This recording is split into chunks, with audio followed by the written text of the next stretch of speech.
नमस्कार मित्रों, आप सभी का हार्दिक स्वागत है स्कॉलर्स स्टडी सेंटर के ऑनलाइन प्लेटफॉर्म पे। प्यारे छात्रों, आज हम लोग चर्चा करेंगे सिलेबस पर। जो आपके प्रतियोगी परीक्षाएं यानी कि कॉम्पिटिटिव एग्जामिनेशंस होते हैं, उन सब में जो साइंस पूछी जाती है, वास्तव में देखा जाए तो साइंस पूछते ही नहीं है। वो फिर क्या पूछते हैं? वो पूछते हैं आपके जनरल साइंस। यहाँ से क्वेश्चन पूछते हैं। अब आप जब भी कोई तुमसे कोई पूछे कि भाई सिलेबस में क्या है, तो साइंस नहीं बोलना है आपको, या तो बोलना है सामान्य विज्ञान या बोलना है डेली साइंस यानी कि दैनिक विज्ञान बोलना है। तो आपके पेपर चाहे एसएससी वाला हो, चाहे किसी रेलवे का हो, चाहे स्टेट गवर्नमेंट का हो या आपके केंद्र सरकार का हो, सभी में जो साइंस पूछी जाती है यानी कि जनरल साइंस जो पूछी जाती है, उनका लगभग सिलेबस सेम होता है। क्योंकि उसमें स्पेसिफाई करके कोई टॉपिक का नाम तो देता नहीं है, लिख देता है कि दैनिक विज्ञान यानी कि सामान्य विज्ञान। तो उसके टॉपिक क्या क्या हो सकते हैं और क्वेश्चन कहां कहां से बन सकते हैं, तो आज मैं ये आपके सामने कुछ चर्चा करने वाला हूं। चलिए सबसे पहले देखते हैं कि जनरल साइंस के जो टॉपिक होंगे, उसमें से एक आपका सब्जेक्ट होगा बायोलॉजी, यानी कि बायोलॉजी को हम लोग हिंदी में क्या बोलते हैं? जीव विज्ञान ये कहते हैं, ठीक है। और जो दूसरा आपका यहां से पार्ट बनेगा वो बनेगा केमिस्ट्री, हम जिसको रसायन विज्ञान भी कहते हैं।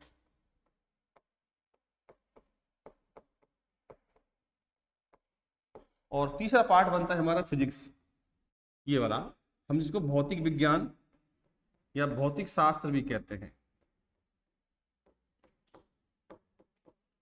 तो प्यारे छात्रों,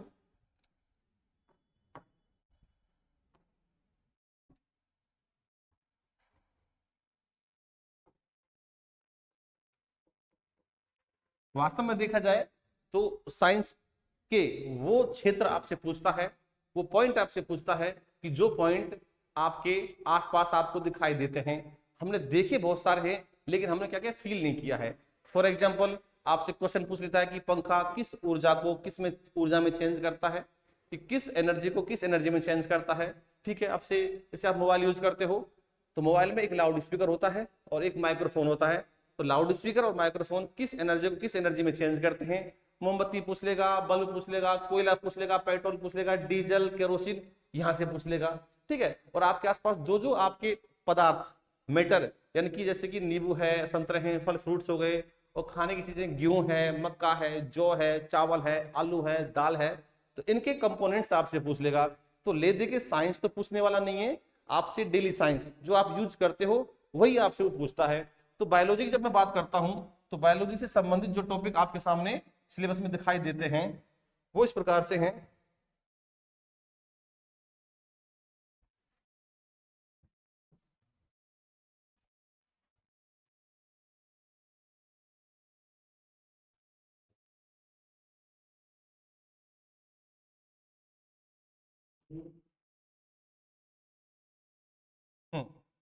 देखिए, बायोलॉजी का सबसे पहले हम जो क्लास लेंगे वो लेंगे बायोलॉजी का परिचय, यानी कि इंट्रोडक्शन ऑफ साइंस, ये लेंगे सबसे पहले।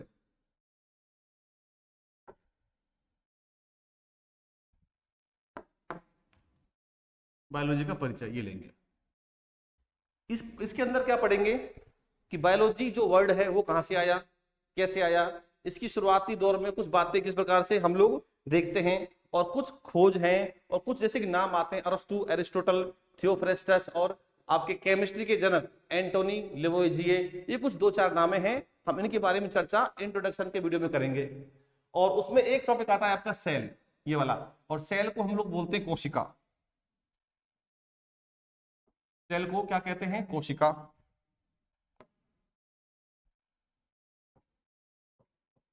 लीजिए, अब यहां से क्वेश्चन क्या बनते हैं सेल में से?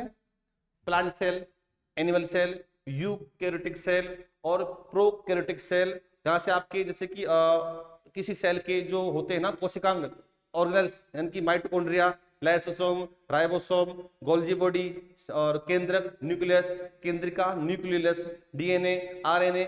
यहां से इस प्रकार के क्वेश्चन बनेंगे कि खोज किसने की और इनके फंक्शंस, काम क्या क्या हैं, ये आपको यहां से देखने को मिलते हैं। और सेल से ही अगर मैं कनेक्ट कर दूं, तो सेल से ही कनेक्ट होता है आपका टिश्यू, क्योंकि जब सेल्स बहुत सारी मिल जाती हैं, ग्रुप ऑफ सेल्स हम टिश्यू कहते हैं, और टिश्यू का हिंदी नाम हो जाता है ऊतक। ऊतक ये लीजिए, तो ऊतक से क्या पूछेगा, आपकी मांसपेशियां क्या हैं, ऊतक होती हैं, आपकी हड्डी भी क्या होती है, ऊतक होती हैं। और ऊतक के साथ साथ में आपसे वो कुछ और पूछ लेता है, और पूछने के लिए आपसे देखो, एक आपकी पेशी मसल्स पूछ लेगा आपसे साथ साथ में, ठीक है, एक आपकी अस्थि हड्डी बोन्स पूछ लेगा, हड्डी वाला टॉपिक आएगा आगे स्केलेटन, ये रहा यहाँ पे। लेकिन साथ साथ में आपसे उपास्थि पूछ लेता है, उपास्थि, इस पर चर्चा करने वाले हैं कि उपास्थि कहाँ होती है, कैसे होती हैं, और ये किस प्रकार से हमारी बॉडी की रचना करती हैं, यहां से पूछ लेगा आपसे, ठीक है।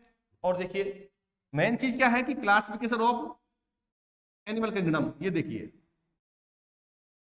किसी भी चीज का डिवीजन क्लासिफिकेशन करने के पीछे उद्देश्य क्या होता है कि उसकी स्टडी को सरल किया जा सके। जैसे केमिस्ट्री में आवर्त सारणी है, पीरियोडिक टेबल है, उसमें आपके 118 के आसपास एलिमेंट होते हैं।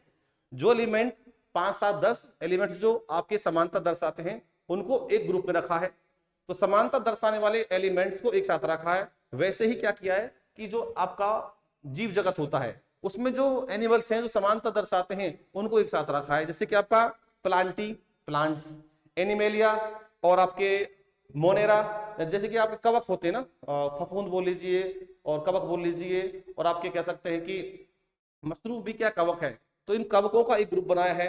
शैवाल, एल्गी, जैसे कि आपका काई, जहाँ पे पानी गिरता है वहां पर जो नीली नीली बनती है काई, उसे शैवाल कहते हैं।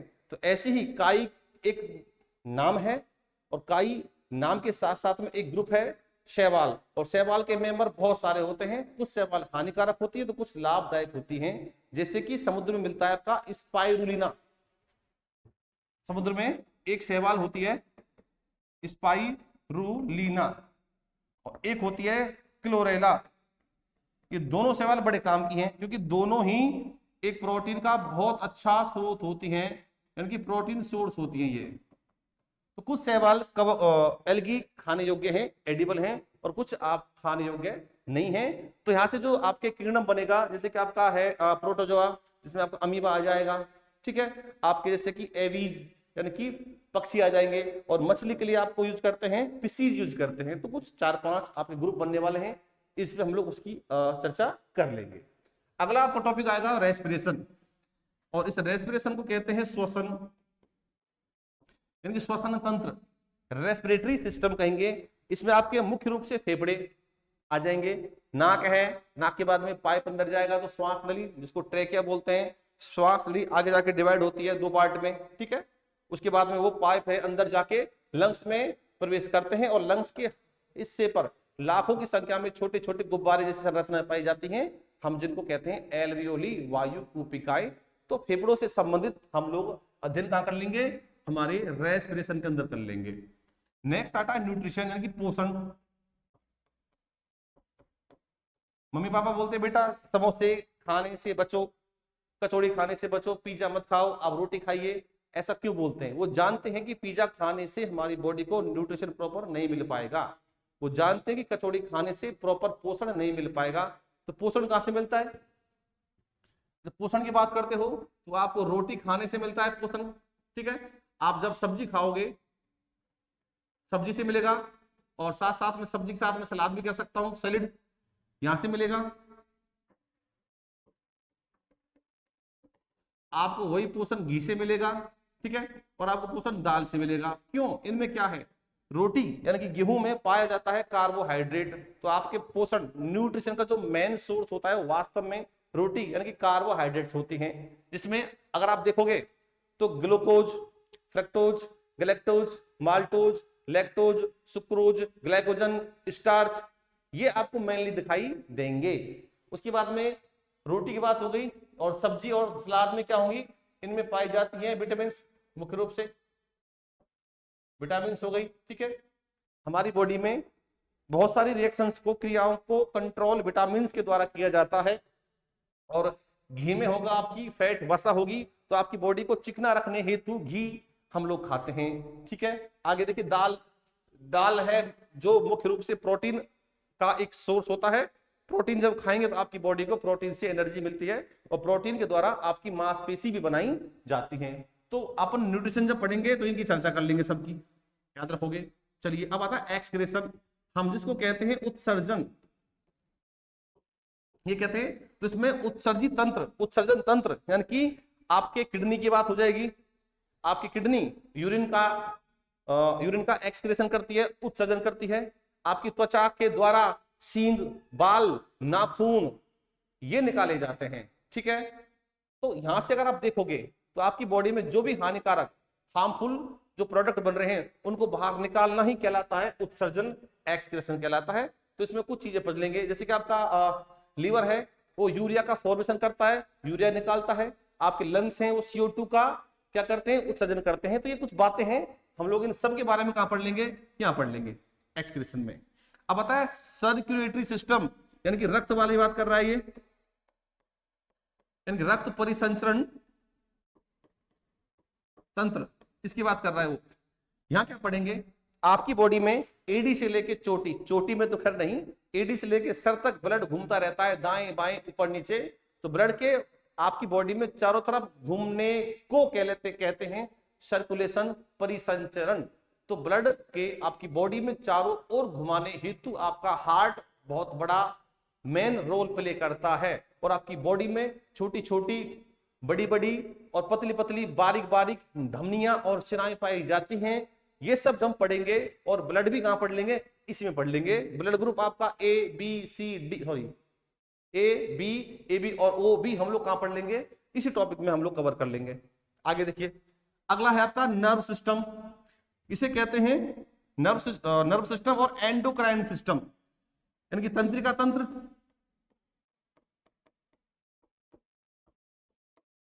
तंत्रिका तंत्र वह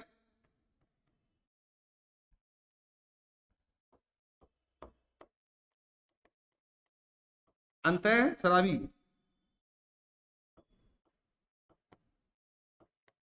तंत्र।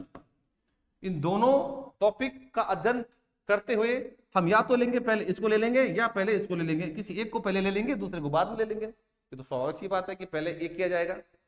तो तंत्रिका तंत्र में क्या पढ़ेंगे, हमारा ब्रेन इसी में आएगा, ठीक है। उसके बाद में आपकी जो बॉडी की नर्व्स होती हैं, जैसे कि मैं कह सकता हूं कि सब बॉडी की सबसे लंबी सेल कौन सी है, वो होती है तंत्रिका कोशिका, नर्व सेल होती है।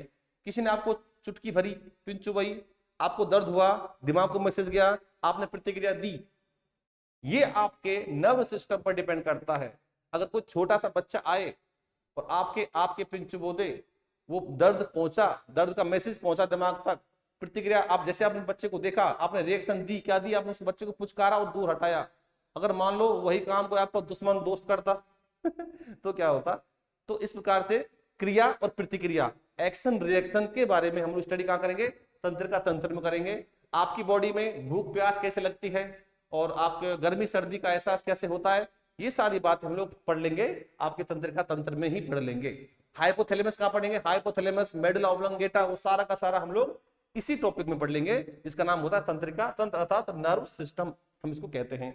एंडोक्राइन सिस्टम, आपकी बॉडी के सारे हार्मोन्स, प्यूस वाले हो, पिनेल वाले हो, हाइपोथैलेमस हो, थायराइड हो, पैराथायराइड हो, एड्रिनल हो, टेस्टिस हो, ओवेरी हो, ये सारे के सारे हार्मोन्स हम कहां पढ़ लेंगे, एंडोक्राइन सिस्टम में पढ़ लेंगे। कि सबसे पहले हार्मोन कौन सा खोजा गया, सिक्रेटिन कहां से खोजा गया, ये भी बात कर लेंगे।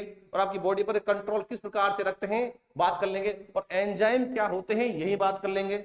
लीवर से एंजाइम निकलता है, लिवर से एंजाइम निकलता है या हार्मोन निकलते हैं, अग्नाशय से क्या निकलता है, किस अंग से, किस ग्रंथि से एंजाइम, किस ग्रंथि से हार्मोन निकलते हैं, इन सब का स्टडी कहां कर लेंगे, तंत्रिका तंत्र के बाद जो टॉपिक आपका अंतःस्रावी तंत्र है उसके अंदर कर लिया जाएगा। ये आपको ध्यान रखना है।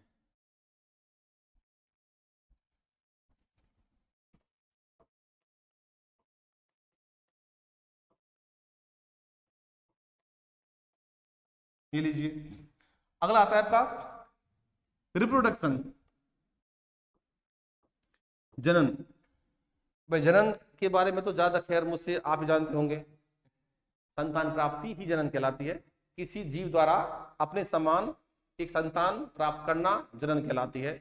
इंसान का बच्चा इंसान होगा, गधे का बच्चा गधा होगा, घोड़े का बच्चा घोड़ा होगा। सेम रिप्रोडक्शन प्लांट्स में होता है, तो प्लांट्स के बारे में, एनिमल्स के बारे में हम लोग चर्चा यहीं पे कर लेंगे। आगे स्केलेटन सिस्टम यानी कंकाल तंत्र।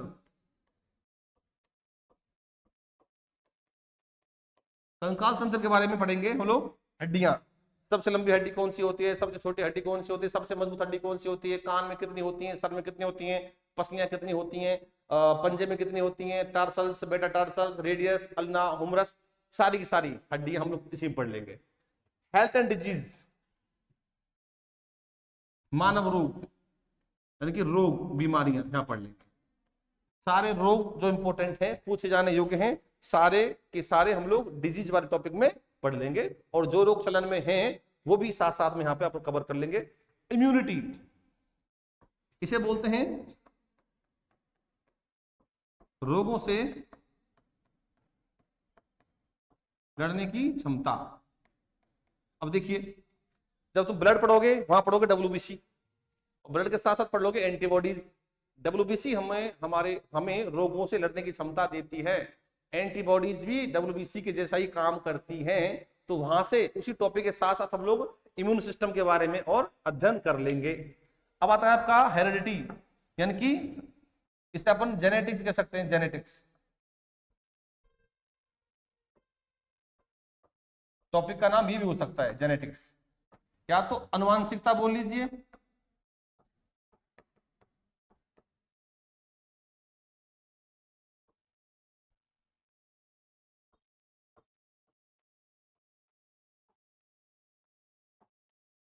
अनुवांशिकता बोल लीजिए, वंशानुगति भी कह सकते हैं, जैसे नाम लिखा हुआ है एक ही बात है, वंशानुगति मतलब दोनों का संबंध आपस में है, यानी कि संतान में जो लक्षण माँ बाप से जाते हैं उसके बारे में हम पढ़ लेंगे। ठीक है, और ब्लड ग्रुप भी, जैसे कि माँ का ब्लड ग्रुप ए है, ए पॉजिटिव है, बी पॉजिटिव है, जो भी है, मतलब पापा का बी है, माँ का ए है, या पापा का ए है, मम्मी का बी है, पापा का ए भी है, मम्मी का ए है, तो उनके संतान में जो ब्लड ग्रुप जाएगा वो जाने वाले लक्षण, चाहे किसी बॉडी के लक्षण हो, लंबाई हो या फिर छोटा हो, ठीक है, आंखों का रंग हो, बालों का रंग हो, ठीक है, स्किन का रंग हो, इस टाइप से सारे लक्षण माँ बाप से बच्चे में कैसे जाते हैं हम लोग कहाँ पढ़ेंगे, अनुवांशिकता, जेनेटिक्स और हेरिडिटी में पढ़ लेंगे। एक थ्योरी ऑफ इवोल्यूशन, ये लीजिए, इसे कहते हैं उद्भव, उद्विकास, क्या कहेंगे इसको, उद्विकास, उद्भव। जैसे कि आपका लेमार्क है, लेमार्क, डार्विन की बात यहाँ कर लेंगे। कैसे, जैसे कि लेमार्क ने कहा था कि जो जानवर या जो प्राणी या जो जीव अपने अंग का ज्यादा इस्तेमाल नहीं करता है वो अंग धीरे धीरे विलुप्त हो जाता है। ठीक है, वैसे एग्जाम्पल दिया इसने जिराफ का, कि जिराफ की गर्दन पहले छोटी हुआ करती थी, वो नीचे से पेड़ पौधे खाता था, प्लांट्स खाता था, पादप खाता था, पादप जब खत्म हो गए तो उसने बड़े पेड़ों को ऐसे टारगेट करना चालू किया, तो ऐसे करते करते तो पीढ़ी दर पीढ़ी उसकी गर्दन लंबी होना शुरू हो गई और ये गुण संतान में ऑटोमेटिक चले गए, ऐसा कहा था लेमार्क ने।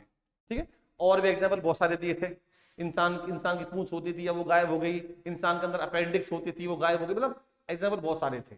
ठीक है, और जैसे कि सांप के पैर हुआ करते थे, सांप को बिल में घुसने के लिए पैर दिक्कत करते थे, तो सांप ने पैर का इस्तेमाल करना बंद कर दिया, तो सांप के पैर गायब हो गए। तो ऐसे विकास की जो बात होती है हम लोग कहाँ पढ़ लेंगे, अपन थ्योरी ऑफ इवोल्यूशन पढ़ लेंगे।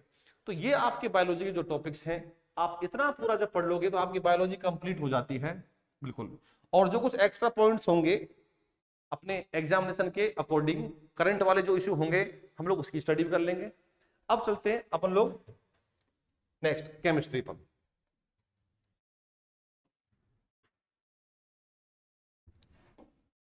देखिए फिजिक्स, केमिस्ट्री, देखिए केमिस्ट्री में सबसे पहले पढ़ेंगे structure of atom and nucleus.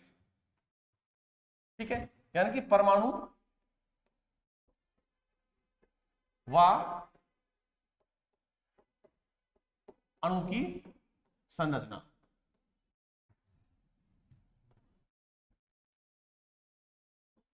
ये पढ़ लेंगे। जब तक तुम केमिस्ट्री में एटम नहीं पढ़ोगे तब तक आपका बेड़ा पार नहीं होगा।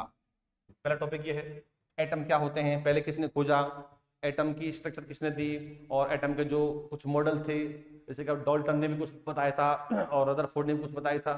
ठीक है, और हमारे भारत देश में महर्षि कणाद का नाम भी यहाँ पे हम लोग ले लेते हैं। मॉलिक्यूल क्या होते हैं, और एटम जो है किसी आवर्त सारणी पीरियोडिक टेबल में एलिमेंट्स होते हैं, उनके एटम थोड़ा थोड़ा पढ़ लेंगे, और एटॉमिक नंबर पढ़ेंगे, यहाँ पे एटॉमिक वेट पढ़ेंगे, और साथ साथ में आपके मॉलिक्यूलर वेट भी पढ़ेंगे, ये चीजें पढ़ लेंगे। अगला देखिए एलिमेंट, कंपाउंड्स और मिक्सचर, यानी कि तत्व, तत्व,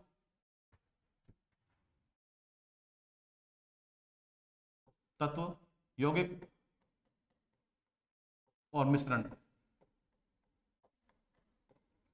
एलिमेंट्स हैं, यानी कि हमारे आवर्त सारणी में लगभग कितने 118 एलिमेंट्स हैं, उनकी स्टडी करेंगे, और उन एलिमेंट्स से कौन कौन से कंपाउंड बनते हैं। जैसे कि आपको क्या है, मैं बोलूं कि वाटर H2O, यहाँ पे एक एलिमेंट तो है हाइड्रोजन, दूसरा है ऑक्सीजन, इन दोनों के मिलने से जो कंपाउंड बना, कौन सा बना, वो बन जाता है जल। यहाँ पे जल तो है कंपाउंड, और हाइड्रोजन व ऑक्सीजन है वो क्या है, ये एलिमेंट्स हो गए, ये क्या है आपका कंपाउंड हो गया।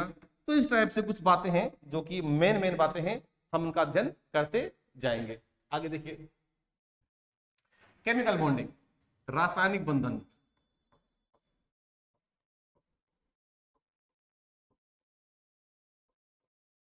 ये क्या है देख लीजिए, अभी मैंने बोला कि हाइड्रोजन और ऑक्सीजन इन दोनों के मिलने से क्या बन जाता है, जल बन जाता है, H2O जल बन गया। जब ये जल बनता है तो जल की संरचना होती है, एक O होता है और दो होते हैं H, ये लीजिए इस टाइप से। तो एक O से ये दो H किस प्रकार से जुड़े होते हैं, इन जुड़ने को ही कहते हैं बॉन्डिंग, यानी कि क्या कहते हैं इसको, इसे कहते हैं बंधन। तो एटम परमाणुओं के बीच में होने वाले बंध, बनने वाले बंध के बारे में जानकारी हम लेंगे, और टॉपिक का नाम क्या है, केमिकल बॉन्डिंग। ये हुआ हाइड्रोकार्बन्स, यहां से देखिए methane, ethane, propane, butane, pentane, hexane, ये एथीन, प्रोपेन, ब्यूटेन, ये सारे हाइड्रोकार्बन से ही पढ़ लेंगे इसको भी।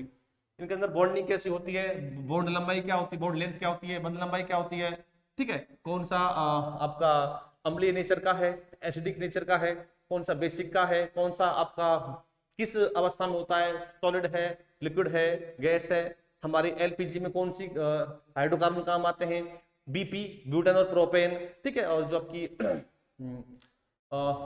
प्राकृतिक गैस होती है, नेचुरल गैस होती है, जिसको मेथेन बोलते हैं, मेथेन का सूत्र क्या होता है, मतलब ये बातें सब कहां पढ़ लेंगे, हाइड्रोकार्बन में पढ़ लेंगे। उसके बाद आता है आपका आवर्त सारणी, पीरियोडिक टेबल, वही 118 एलिमेंट्स का स्टडी कहां करेंगे, आवर्त सारणी में कर लेंगे। मेटल नॉन मेटल दोनों आपस में लिंक हैं, यानी कि यहां से क्या पढ़ लेंगे, यहां से पढ़ लेंगे मेटल माने धातु, धातु, अधातु व उपधातु, यहां से मेटल्स, नॉन मेटल्स और मेटलॉइड्स। इसमें मेंशन नहीं है, उसको अपन लोग क्या बोलते हैं, इसको कहते हैं अधातु को बोलते हैं, उपधातु को बोलते हैं मेटलॉइड्स, ये पढ़ लेंगे। अगला टाइप ऑफ रिएक्शंस, रिएक्शंस के टाइप कौन कौन से हैं, जैसे कि आपका अभिक्रियाओं के प्रकार, संयोजन, एडिशनल, वियोजन, अपघटन, यानी कि आपका डिस्ट्रक्शन, और रिप्लेसमेंट, डिस्प्लेसमेंट, विस्थापन, प्रतिस्थापन, और डबल डिस्प्लेसमेंट, द्विविस्थापन। ये जो रिएक्शंस होती हैं हम उसका अध्ययन कर लेंगे, कहां कर लेंगे, टाइप्स ऑफ रिएक्शन यहां पे कर लेंगे।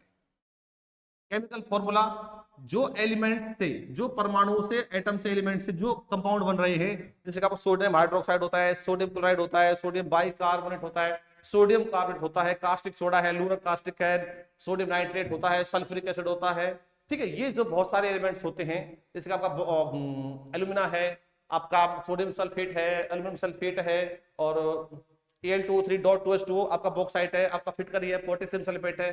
तो ये सारे जो आपके पदार्थ है, कंपाउंड्स हैं, हम इनका जो फॉर्मेशन करने वाले हैं, सीखने वाले हैं, वो कहां करेंगे, केमिकल फॉर्मूला में कर लेंगे। आगे देखिए अम्ल, क्षार और लवण। एसिड स्वाद में खट्टे होते हैं, क्षार स्वाद में कड़वे होते हैं। तो एसिड सोर इन टेस्ट, एंड जो बेस होते हैं स्वाद में कैसे होते हैं, थोड़े बिटर, कड़वे होते हैं, और सॉल्ट होते हैं स्वाद में कैसे, क्षारी, सॉरी खारे होते हैं, सलाइन होते हैं। सॉल्ट स्वाद में खारे होते हैं, अम्ल स्वाद में खट्टे होते हैं, और क्षार बेस स्वाद में कड़वे होते हैं। ये अम्ल और क्षार के मिलने से आपका लवण प्लस जल बनता है, एसिड बेस के मिलने से आपका सॉल्ट और वाटर बनता है। अभी सॉल्ट भी आपको हो सकता है न्यूट्रल हो, उदासीन हो सकता है अम्लीय हो यानी कि एसिडिक हो सकता है क्षारीय हो, बेसिक हो। तो इसके बारे में स्टडी करेंगे जो हम लोग ये कर लेंगे। पीएच स्केल भी इसी में पढ़ लेंगे। आपने सुना होगा ना पीएच, जल का पीएच कितना होता है, शुद्ध जल का, लार का पीएच कितना होता है, ठीक है, खून का पीएच कितना होता है, यूरिन का पीएच कितना होता है। तो पीएच स्केल के बारे में स्टडी हम लोग यही कर लेंगे। नेक्स्ट देखिए फिजिकल एंड केमिकल चेंजेस, यानी कि भौतिक व रासायनिक परिवर्तन।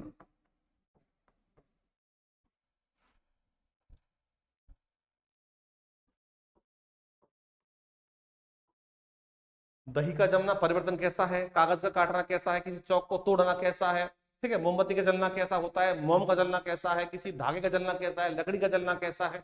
ये परिवर्तन जो होते हैं, सब्जी का काटना कैसा है, सेब का काटना कैसा है, ठीक है, पेड़ का काटना कैसा है, और सब्जी को उबालने का कैसा है, ये सारे परिवर्तन जो होते हैं भौतिक और रासायनिक परिवर्तन हम लोग इसी के अंदर पढ़ लेंगे। नेक्स्ट आपका है ये मैटर है, MA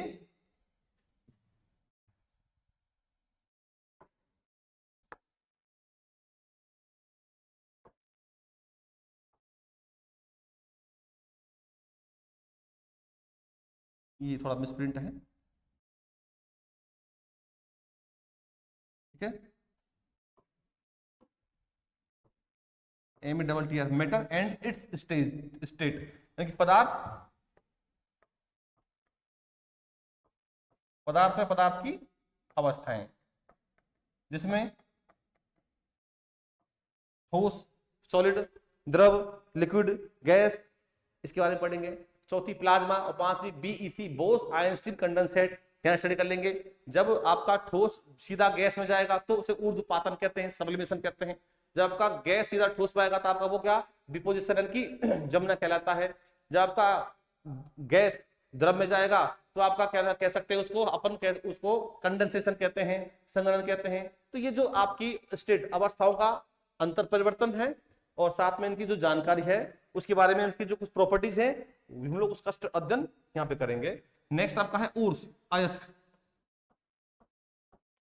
अयस्क हो गया bauxite, hematite, magnetite, corundum, pitchblende, monazite, ये सारे आपके जो अयस्क हैं यहाँ हम लोग इसका अध्ययन कर लेंगे। एक आप यूजफुल कंपाउंड्स, देखिए ये वाला टॉपिक और केमिकल फॉर्मूला कहाँ है, ये वाला, ये दोनों टॉपिक, ये वाले दोनों टॉपिक, ये दोनों टॉपिक सेम है। जब मैं फॉर्मूला बताऊंगा, कंपाउंड्स अपन बनाएंगे, तो वहां पे मैं उसी के साथ साथ इसका यूज बता दूंगा, उपयोग बता दूंगा। ठीक है जी, चलिए ये तो हो केमिस्ट्री की। इसमें मैं एक और ऐड कर रहा हूं, एक और है एलॉयज, यानी कि मिश्र धातु। मिश्र धातु के बारे में भी हम लोग पढ़ेंगे, जैसे कि आपका क्या है, पीतल, ठीक है, नाइक्रोम। इस प्रकार से दो या दो से अधिक धातुओं के मिलने से, समांगी मिश्रण से, होमोजेनियस मिक्सचर से जो आपकी मिक्सचर बनेगा उसे कहते हैं मिश्र धातु, उसके बारे में पढ़ेंगे। नेक्स्ट आता है आपका फिजिक्स। देखिए फिजिक्स में क्या है, सबसे पहले आता है मेजरमेंट एंड लीनियर इक्वेशन, मापन। यहां पे हम पढ़ेंगे एक तो मापन व मात्रक। ये मैंने, हम किसी भी चीज को जब मापते हैं तो मापने के लिए हमारे पास में मात्रक होना चाहिए, जैसे कि दूरी का मात्रक किलोमीटर, मीटर, सेंटीमीटर, ये मात्रक है। तापमान का डिग्री सेल्सियस, फ़ारेनहाइट, केल्विन, रोमर, ठीक है। और समय का बहुत सारे हैं, सेकंड है, मिली सेकंड है, मिनट है, घंटे हैं, और पहर है, दिन है, सप्ताह है, महीने हैं, साल है, शताब्दी है, ये किस समय के मात्रक हो गए, हम इसमें पढ़ लेंगे। और साथ साथ में यहाँ पे डायमेंशन बिमा भी पढ़ लेंगे। आपने कभी देखा हो तो M1 L1 T-2 ऐसा कुछ जो होता है वो डायमेंशन कहलाते हैं। हीट, ऊष्मा और तापमान, ऊष्मा व तापमान, हीट एंड टेम्परेचर, पढ़ लेंगे। हीट अपने हाई टेम्परेचर से लो टेम्परेचर की साइड जाती है। तापमान मैंने बताया, डिग्री सेल्सियस, रोमर, फ़ारेनहाइट, केल्विन, ये आपस में एक दूसरे में चेंज कैसे हो सकते हैं, ये सब पढ़ेंगे। फोर्स, बल, यहाँ पे 4-5 प्रकार का बल पढ़ेंगे। अभिकेंद्रीय बल, अपकेंद्रीय बल, कोएसिव फोर्स, ससंजक बल, आसंजक बल, कोएसिव फोर्स, एडहेसिव फोर्स, और आपका अपकेंद्रीय सेंट्रीपिटल और सेंट्रीफ्यूगल, ये फोर्स है। और ग्रेविटेशनल फोर्स, गुरुत्वाकर्षण बल, ये जो बल हैं, घर्षण बल, फ्रिक्शनल फोर्स, ये पढ़ेंगे। तो सारे अधिकतर फोर्स हम लोग यही कवर कर लेंगे इस फोर्स के टॉपिक के साथ साथ में। अगला आता है आपका एनर्जी, ऊर्जा। ऊर्जा, काइनेटिक एनर्जी, गतिज ऊर्जा, और पोटेंशियल एनर्जी, स्थितिज ऊर्जा, यहाँ पढ़ लेंगे। ठीक है, और इसका मात्रक क्या होता है, जूल होता है, और बल का मात्रक होता है वो न्यूटन होता है। तो ये सारे मात्रक जो है वो कहाँ पढ़ लेंगे हम लोग, मेजरमेंट में पढ़ लेंगे। उसके पढ़ने के बाद में टॉपिक हम लोग एक एक करके आगे चलेंगे, और हर टॉपिक के साथ में उससे संबंधित उसके मात्रक, उसकी बीमाएं भी हम लोग बताते हुए आगे चलेंगे। इंपल्स, इसे बोलते हैं आवेग, आवेग। मोमेंटम, इसे बोलते हैं संवेग। इनके बारे में जानकारी होगी जब पढ़ेंगे टॉपिक तब। अब यहाँ से क्वेश्चन पूछता है कि एक ट्रेन आए और एक साइकिल आए, तो दोनों में से किसका संवेग, मोमेंटम ज्यादा होगा। और मोमेंटम जो होता है P, मोमेंटम P जो होता है वो mv के इक्वल होता है। यानी कि m फोर क्या है, मास यानी कि द्रव्यमान, v फोर क्या है, वेलोसिटी, वेग, द्रव्यमान, और ये वेग। किसी का भी मोमेंटम, संवेग, किसी का भी जो संवेग होगा वो उस पदार्थ के मास और वेग दोनों को गुणा कर दीजिए, आ जाएगा। जब ट्रेन आएगी, ट्रेन का मास तो बहुत ज्यादा होता है, वेग चाहे ज्यादा हो या कम हो उससे खास फर्क तो पड़ने वाला नहीं है। और एक साइकिल, इसका मास तो बहुत कम होता है। ठीक है, तो इस प्रकार से अगर मैं एक फूल को फेंक के मारूं आप में, और एक इतना मोटा पत्थर फेंक के मारूं, फूल में फेंकूं 100 की स्पीड से, पत्थर फेंकूं आपको 10-20 की स्पीड से, तो ज्यादा चोट किसकी आएगी आपको, पत्थर की आएगी, क्योंकि वहां पे पत्थर का मोमेंटम बहुत ज्यादा है, क्योंकि उसका मास ज्यादा है। फूल का मास तो ना के बराबर है, वेग ज्यादा है, तो फिर भी मोमेंटम उसका कम होगा। तो यहां से इस प्रकार के क्वेश्चन आपसे पूछे जाएंगे। अब आपका आता है वर्क, कार्य। कार्य, कार्य क्या होता है, वर्क जो होता है वो होता है F.D, बल गुणा विस्थापन। आगे चर्चा करेंगे कार्य। लीजिए, ये क्या बोलता है कि मैंने इस मार्कर को उठाया यहां से और यहां रख दिया, मैंने कार्य किया। जो मैंने बल लगाया वो बल, और जितना मैंने यहां से यहां पहुंचा, जितनी दूरी ये वाली है ये, तो बल और दूरी दोनों को गुणा कर दीजिए, आपका कार्य रह जाएगा। ठीक है, तो इस टाइप से पढ़ेंगे। क्वेश्चन क्या आएगा कि राम 20 ग्राम की बॉल को 20 मीटर दूर लेके जाता है, तो राम के द्वारा कितना कार्य किया गया, बता दीजिए। इस प्रकार से डेंसिटी, डेंसिटी घनत्व। अब यहां से क्वेश्चन कैसे बनते हैं कि बर्फ जो होती है पानी में 9/10 डूब जाती है और 1/10 बाहर रहती है। जिसका डेंसिटी कम होता है वो ऊपर, ज्यादा होता है वो नीचे। घरों में रोशनदान ऊपर क्यों बनाए जाते हैं, नीचे क्यों नहीं बनाए जाते। ठीक है, और अंडा पानी में तैरता है या नहीं, हाँ जी पानी में अंडा तैरता है जी, लेकिन अगर तुमसे पूछे, अगर मैं लेता हूं उसका नमक का पानी, तो अंडा तैरता है या डूब जाता है, हाँ डूब जाता है। नहीं भैया, ऐसा नहीं होता, आपको घर जाके एक बार चेक करना पड़ेगा। अंडा है पानी में तब तैरेगा जब अंडे का डेंसिटी पानी से कम होगा। अंडा पानी में जब डूबेगा जब अंडे का डेंसिटी पानी से क्या होगा, ज्यादा होगा। ठीक है, तो घर जाके एक बार प्रयोग करना, एक बार लेना अंडा, उसको पहले पानी में डालना, वो पानी में डूबता है या नहीं डूबता है, फिर नमक घोलना पानी में, समुद्र का पानी उसमें डालना, उसमें डूबता है या नहीं डूबता। अगर मैं आपको समझा दूं अभी के भी, तो किसी पानी में नमक डालने से उस पानी का डेंसिटी बहुत ही कम हो जाता है, अर्थात पानी गाढ़ा हो जाता है। जब डेंसिटी कम होगा तो क्या होगा, पानी ऊपर होगा और अंडा नीचे होगा। इस टाइप से होता है। चलिए आगे देखिए, सरफेस टेंशन, इसको कहते हैं पृष्ठ तनाव।